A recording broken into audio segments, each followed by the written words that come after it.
Hey, I'm here with Holly. Holly is a rescue terrier, and one of the big problems in the house is that Holly likes to bark. Now, it's a terrier thing, but most of the time when she likes to bark is when there's somebody at the door and there's a knock at the door. So in this video, I'm going to show you how you can use the principle of counter-conditioning to stop a dog from barking at a particular sound. So I'm going to go, every time I give a thumbs up, we're going to get a bark. If I give two thumbs up, Holly, come here.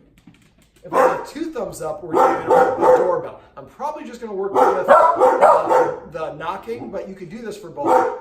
All right, so now in order to do counter conditioning, what you need to do is be delivering a reinforcer. This is the treat is the reinforcer. And a quick little tip on barking. Dogs can't sniff and bark at the same time. So if I offer something a dog really likes, it can't bark during that. So what I'm going to do is I'm going to squish this treat and let the dog start nibbling on it, and then I'm going to give this sign. Now we heard barking, but it didn't come from here. What we're doing is we're assigning the sound, and this is basically classical conditioning. So we deliver the reinforcer. That time we got a little bit of a growl.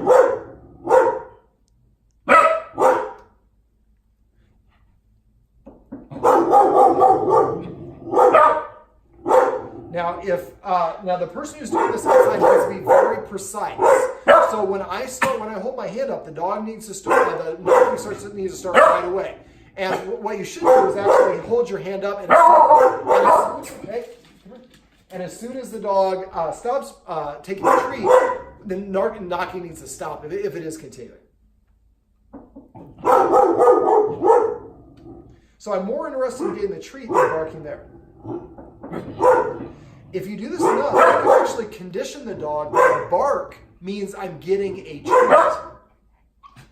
Now it's harder right now because of Harper. I know, sorry. That's okay, because this is good. I mean, this is what I do, is show you how to do this. So when you're doing this, I would have her on a walk or outside. All right, so now we're going to try the doorbell. Normally that would have been a lot of barking. Now, I smashed the treat because I want to be able to control the dog so it gets in several bites. Now, what we want to do is deliver the reinforcer first. So this is being delivered, then the knock would come at the door, not the other way around. So we'll do one more knock. Harper!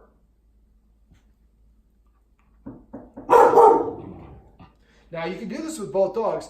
She really reacts to her, but she's also doing some barking as well. So I'm with both dogs at the same time. You see, as soon as I wave that in front of her nose, because I have such a strong smell, I got instantly what I wanted. I've done this with some dogs where I actually condition them when they hear the doorbell to go over there instead of going to the door. Right now in this house, all we want to do is we want to stop the barking. Now this is demand barking. Now why are they giving me the treats?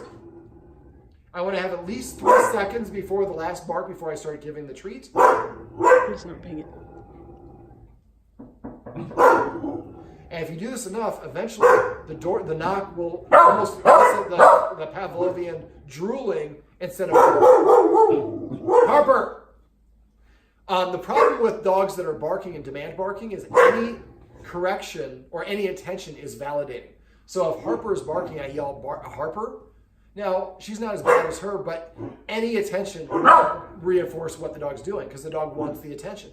So one of the things that the guardian mentioned jokingly, but it's not a joke, she should get some noise-canceling headphones. So the dog comes up and you just put those headphones on. If you can't ignore it, the better thing is just be like, just freeze like a statue. Just no matter, don't even blink or look at the dog at all. And then the dog figures out that doesn't work. Now, Holly.